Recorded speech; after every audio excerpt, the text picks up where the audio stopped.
An NDP MLA has taken advantage of Reading Week to read socialist propaganda to captive audiences of Alberta school children. This is NDP MLA Chris Nielsen. He reps Edmonton Decor.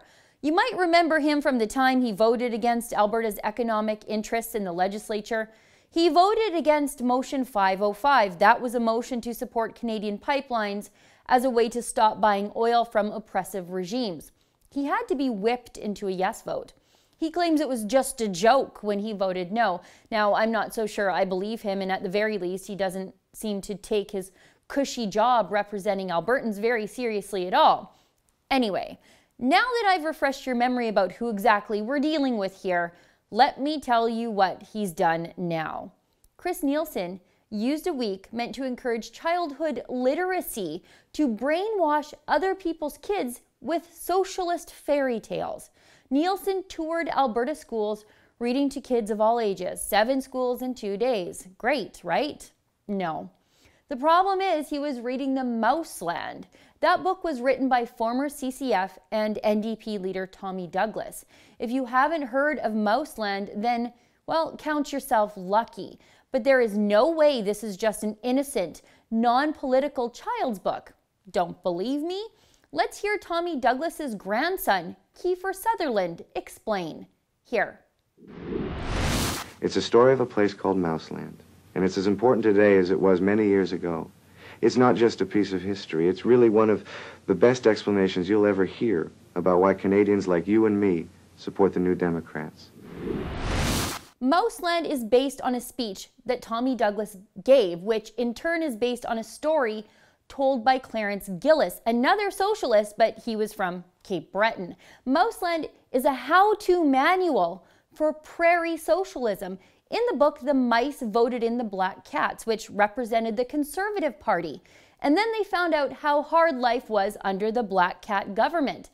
So then the mice voted in the white cats, which symbolized the Liberal Party, which were not so much fun to live with either. One day a mouse gets an idea that mice should run their own government.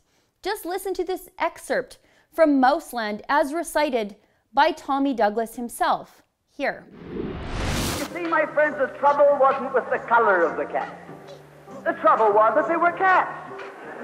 And because they were cats, they naturally looked after cats instead of mice. Presently, there came along one little mouse who had an idea. My friends, watch out for the little fellow with an idea. And he said to the other mice, look, fellas, why do we keep on electing a government made up of cats?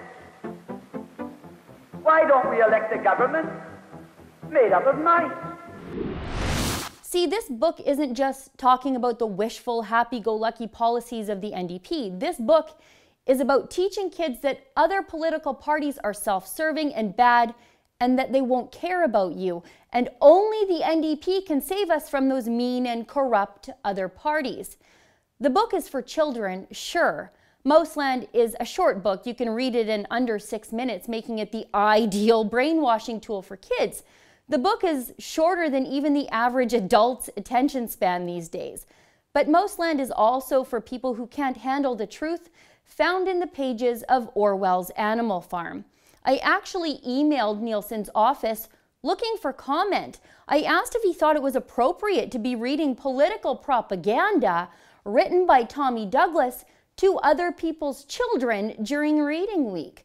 I also asked if he did think it was appropriate, how does he then reconcile it with the NDP's past stance against what they perceived as politics being injected into the classroom? Predictably, Nielsen did not respond to my emailed questions.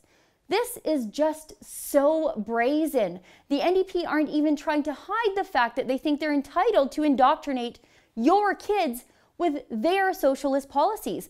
They don't see anything wrong with it. They're proud of it, tweeting pictures of it.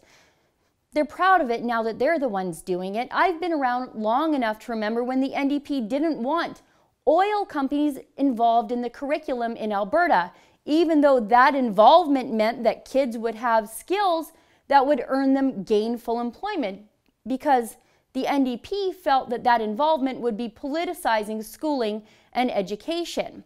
Right now, the NDP are in the middle of a massive curriculum rewrite here in Alberta that we've spoken about several times here on The Rebel. Do you trust the NDP to keep their politics out of the new curriculum when they can't even keep them out of something as innocent as Reading Week? What is it that Vladimir Lenin once said? Give me 4 years to teach the children, and the seed I have sown will never be uprooted. Chris Nielsen took that as an order. For the Rebel.media, I'm Sheila Gunreid.